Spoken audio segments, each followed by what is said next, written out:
Welcome to the deep dive.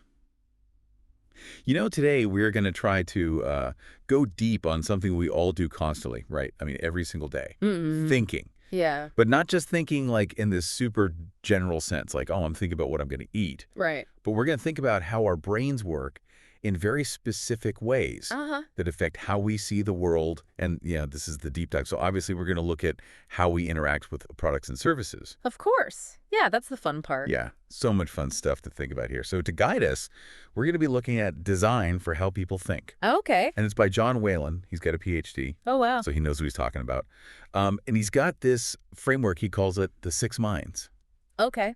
So we've got vision attention, we've got wayfinding, memory, language, decision-making, and emotion. I like it. Yeah, you can think of each of these as like a lens Uh-huh. that we're going to use to kind of examine all these different experiences. I mean, this is such a fascinating area. I feel like so much of this we do just like automatically right. Like we're not really even aware of. It's like this mental machinery that's just whirring away in the background. Right. And Yeah. yeah, and that's what makes it so fascinating. Yeah, Is that, we kind of take it for granted until something goes wrong. for sure. For sure. Okay, let's jump into it with vision attention. Like what jumps out at you from the research here? Well, I mean, the speed at which our visual system just operates is incredible. Like before you're even conscious of it, your eyes are like darting around picking up on things that stand out, right?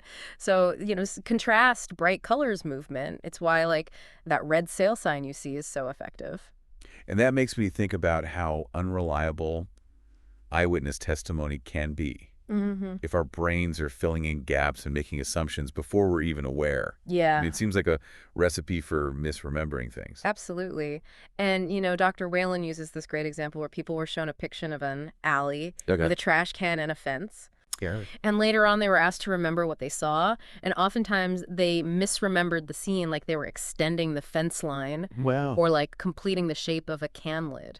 Really? Yeah, it's called boundary extension, Yeah. where our brain's trying to create a complete picture based on that partial information. So it's like our brains are inventing things that weren't really there Right. based on our expectations or what we think should be there. Yeah, I mean, think about it like this.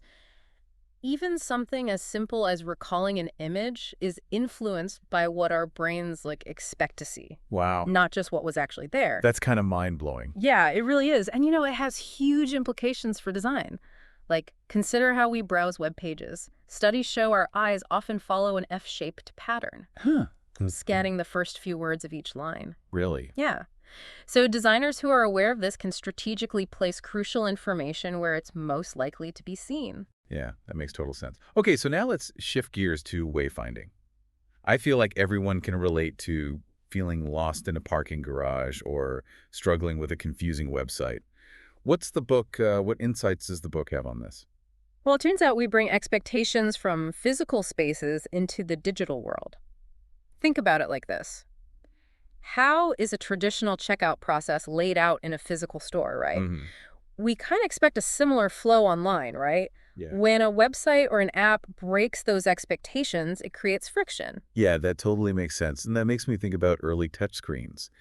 Before pinch and zoom were super common gestures, Mhm. people instinctively tried to use those gestures Totally. because that's how we interact with objects in the real world. Exactly. And Dr. Whalen gives this really fascinating example of these Tunisian ants that use the sun to navigate. Huh. And when researchers disrupt their environment, the ants get completely disoriented. It's like Oh, it well, shows how sensitive wayfinding can be to even subtle cues. wow. So our brains are making lightning fast judgments about what we see and how to move through spaces, Yeah, both real and virtual. exactly. What about memory? That seems like a whole other can of worms. It is. It is for sure. One of the key takeaways here is that memory is not like a video recording. Mhm. Instead, we store these abstract representation schemas that capture the gist of an experience, Okay. not every single detail. So it's kind of like remembering the feeling of a vacation you took Yeah, rather than like every single meal that you ate. exactly. And this really impacts how we interact with products. If you used a certain type of app before you bring those expectations to a new app, even if it functions differently. Okay. And Dr. Whalen mentions early versions of the Southwest Airlines website trying to mimic a physical airport counter. Oh, yeah. So it's like designers were overthinking things, Yeah, for sure. like assuming users needed a literal translation when their mental models were already so well established. It's a classic case of designers just getting in their own way. Now let's talk about language. We often take for granted how much meaning is just packed into words, but it can be a huge stumbling block in design. Oh yeah, I can see that. Yeah. Think about trying to explain a medical condition to a friend versus how a doctor would describe it. Yeah. It's like the jargon can be so overwhelming. Absolutely.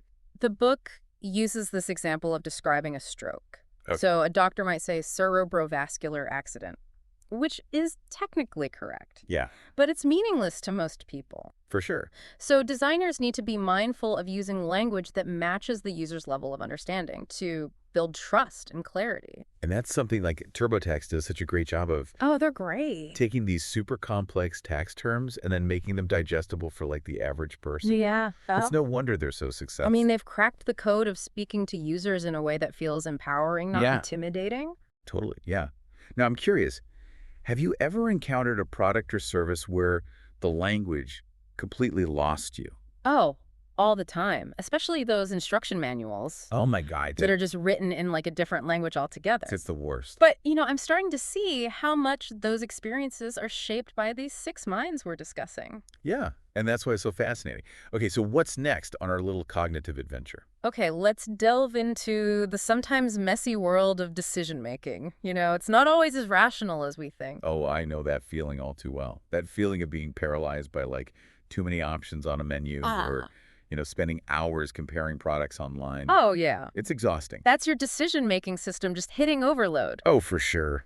Dr. Whalen talks about this thing called satisficing, Okay. which is choosing a good enough option when you're faced with too many choices. Right. It's a way of conserving mental energy. Okay, so it's like saying, I'm not going to spend another hour researching blenders. I'm just going to pick one that seems decent. Exactly. And studies show we're susceptible to all sorts of these subtle influences when we're making decisions. Like, for example, when presented with 3 blenders, people are more likely to choose that middle-priced option. Oh, really? Even if it doesn't have all the features they initially wanted. It's like this Goldilocks effect. Okay. Not too cheap, Uh-huh. not too expensive, just right. That's fascinating. So even like seemingly simple choices can be swayed by these factors we're not even aware of. All right. And that brings us to the final mind in Dr. Whalen's framework. Emotion. I'm guessing this is where things get really interesting. You could say that. I mean, emotions are at the heart of the human experience. For sure. They can be immediate reactions like that delight you feel when you see a sale sign. Yeah? Or they can be deeper motivations like the desire for belonging or the fear of missing out. So it's like understanding what makes people tick, what resonates with them on like a gut level. Exactly. And Dr. Whalen provides this really helpful framework for considering emotion in design. Appeal, enhance, awaken. Okay, let's break that down. So appeal seems like the most immediate level, like grabbing attention, Right. providing instant gratification. Like you think about a visually stunning website Yes, or a product that offers a quick reward. exactly. Now, enhance is about going beyond those initial impressions Okay. and delivering lasting value.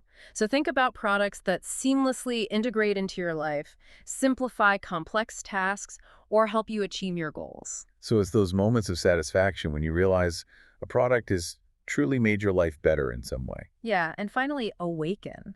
This is about connecting with people on a deeper level, tapping into their aspirations, and helping them live more fulfilling lives. Oh, that's a good one. Yeah, It's about those moments of inspiration when you feel a sense of purpose and possibility. Yeah, like products and services that awaken something within us. They leave this lasting impact. For sure. They become an integral part of our personal stories. This is all so thought-provoking. So for all of you listening, we'd love to hear your thoughts. As we wrap up this first part of our deep dive, Yeah. take a moment to reflect. What are some examples from your own life where you've seen these 6 minds in action? Like what products or services have really appealed to you or enhanced your life Yeah. or even awakened something within you? Share your experiences with us. We'd love to hear them. Mm-hmm. Welcome back to the deep dive.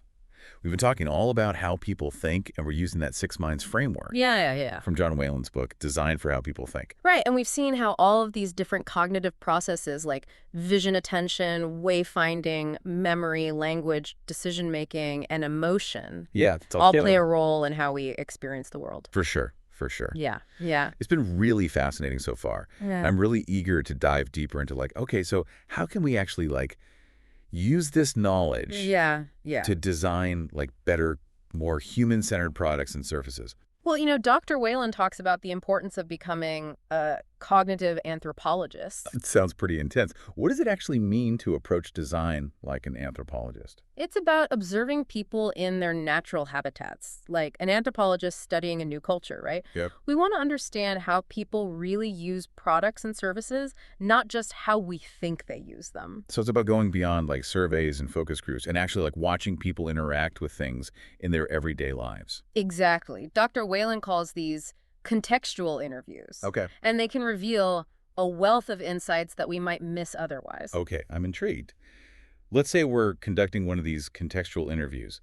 What are some things we should be looking for? Let's start with vision attention, all right? Okay. We want to pay close attention to where people's eyes go first. What captures their attention? Are they drawn to certain colors, Yeah. shapes, or movements? Are they scanning the environment systematically? Okay. Or are their eyes darting around, which might suggest confusion or uncertainty? It's like we're trying to decode their visual language. Exactly. What are their eyes telling us about their experience? And remember those heat maps we discussed earlier? Yeah. Those can be super valuable for visualizing eye movement patterns and revealing what elements are grabbing people's attention on a website or an app. Now, what about wayfinding? How do we observe that in action? Think about watching someone navigate a website, Yeah. a physical store, or even just a city street. Right. Are they moving confidently and purposefully, or are they hesitating, Yeah. backtracking, or taking detours, suggesting they're lost or confused? I can totally see how all of those subtle behaviors can reveal a lot about how people understand and navigate through space. Yeah. And it connects back to what we were discussing earlier about how we bring expectations from the physical world into the digital realm. Exactly. We expect digital experiences to follow certain conventions, just like we expect a physical store to have a logical layout Yeah. with clear signage. So if someone's struggling to find the checkout button on a website, it might not be because they're technologically inept, Right. but because the website's design is violating their intuitive understanding of how things should work. You got it. Now let's talk about memory. Okay. As we're observing people interacting with products and services, Okay. are they referencing past experiences? Are they making assumptions based on how similar products have worked in the past? It's like they're bringing their entire mental library of product experiences to the table. Yeah.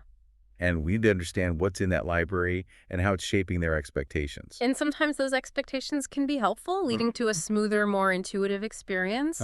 But other times they can lead to frustration if the product doesn't align with their mental model. I remember reading about a study where people were asked to draw the Apple logo from memory. Oh, yeah. And most people got it wrong, even though they'd seen it countless times. And it really shows how our memories are often based on the gist of an experience, Right. not the exact details. That's a great example, and it highlights how important it is for designers to understand the mental models that users are bringing to the table. Right now, what about language? How does that play into these contextual interviews? We want to listen to the language people use as they interact with products and services. Are they using technical terms or jargon, Right. suggesting a certain level of expertise?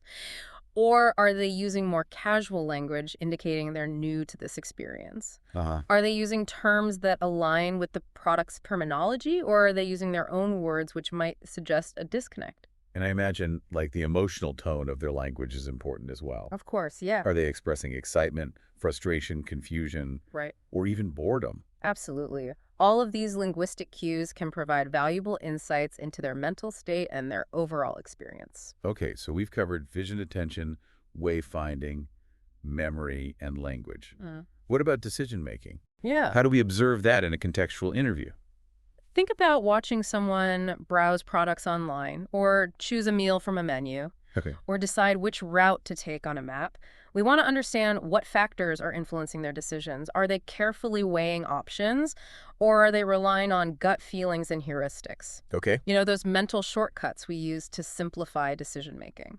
And, I remember you mentioned the concept of satisficing earlier. Yes. Are there any specific behaviors we might observe that suggest someone is satisficing rather than optimizing? Perhaps we see them like quickly scanning a list of options and choosing the first one that meets their basic criteria Yeah. rather than meticulously comparing every feature and benefit. Mhm. Or maybe they express a sense of feeling overwhelmed by the sheer number of choices and settle for an option that seems good enough rather than ideal. So it's not necessarily about like laziness or lack of motivation, but rather a way of like conserving mental energy, Exactly. making decisions more efficiently. Exactly. And, it highlights the importance of designing experiences that don't overload users with too many choices or too much information. Now, finally, let's talk about emotion. Mm-hmm. I imagine this can be one of the trickiest things to observe, Oh, for sure. but also one of the most revealing. It's subtle, but it's powerful.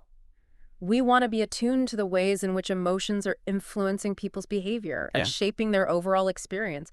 Are they expressing joy, frustration, Right. anxiety, or maybe even a sense of boredom? It's about understanding the emotional landscape of their experience. Mm-hmm. And this goes beyond just asking people how they feel. Yeah. It's about observing their facial expressions, their body language, the tone of their voice, Right. and the words they choose. Precisely. And by understanding these emotional nuances, we can design products and services that resonate with people on a deeper level, creating experiences that are not only functional, but also emotionally satisfying.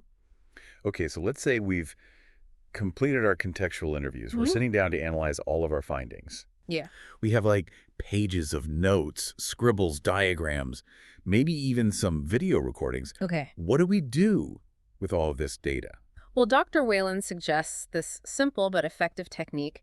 He recommends using sticky notes Okay. to categorize each observation according to the 6 minds. Okay. So you might have a sticky note that says, user's eyes were drawn to the large red button, which would fall under vision attention. Right. Or user expressed frustration with the confusing navigation menu, Uh-huh. which will be categorized under wayfinding. Yeah, I like that. It's a very visual way to organize our observations and start to see patterns emerge. Exactly. We might notice that a particular product is consistently causing confusion in terms of wayfinding, Yeah. or that a certain marketing message isn't resonating emotionally with the target audience, It's like piecing together a puzzle right? where each sticky note represents a clue about how people think and how they experience the world. And by understanding these cognitive patterns, we can make more informed design decisions, create more intuitive products, and ultimately craft experiences that are not only functional, but also deeply meaningful and personally fulfilling.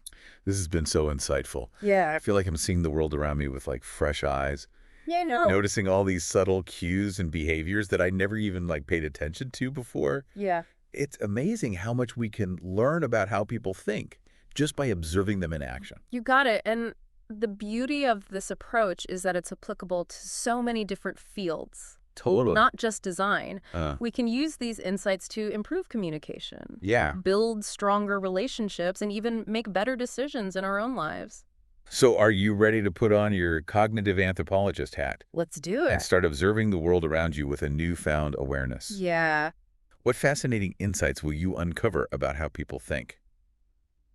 Welcome back to the Deep Dive. We spent the last 2 segments exploring how people think using the 6 Minds framework. Yeah, we've really covered a lot of ground. We've seen how vision attention, wayfinding, memory, language, decision-making, and emotion all kind of influence our experiences, often in ways we're not even aware of. Right. It's like all this stuff is going on under the hood. And we've talked about becoming cognitive anthropologists. Yes.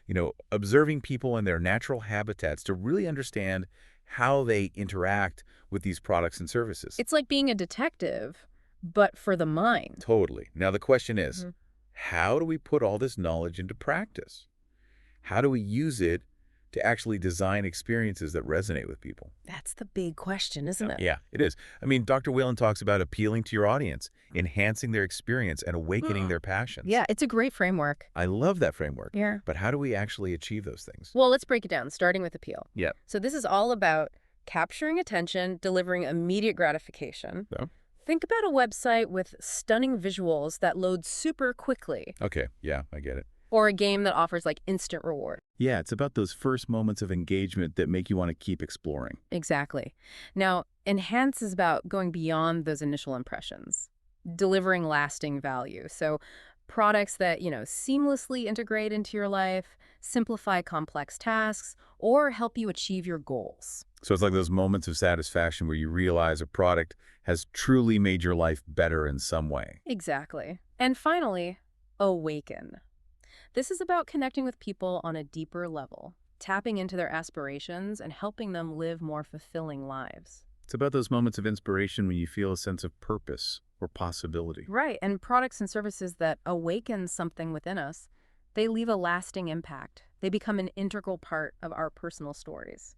This makes me think about Dr. Whalen's case study about those builders who were really resistant to adopting new construction Oh technologies. yeah, that was a great example. It seemed like they were just stuck in their old ways. But through those contextual interviews, Dr. Whalen's team uncovered some deeper motivations. Totally. Yeah. They discovered that those builders weren't necessarily opposed to change, but they really valued that sense of mastery and craftsmanship that came with their traditional methods. Right, like it was part of their identity. And they were also concerned about disrupting their relationships with suppliers and contractors. It's like they weren't just being stubborn, they had legitimate concerns. Exactly. And by understanding those concerns, the team was able to recommend new approaches to introducing the technologies, framing them in ways that resonated with the builder's values. Yeah, it's a good reminder that sometimes resistance to change isn't about logic, but about emotion and identity. Absolutely. Now, shifting gears a bit, Dr. Whalen also shares a case study about designing for high net worth individuals. Oh yeah, that one was interesting. This one really highlighted the importance of understanding different audience segments and tailoring experiences accordingly. What were some of the key takeaways from that research?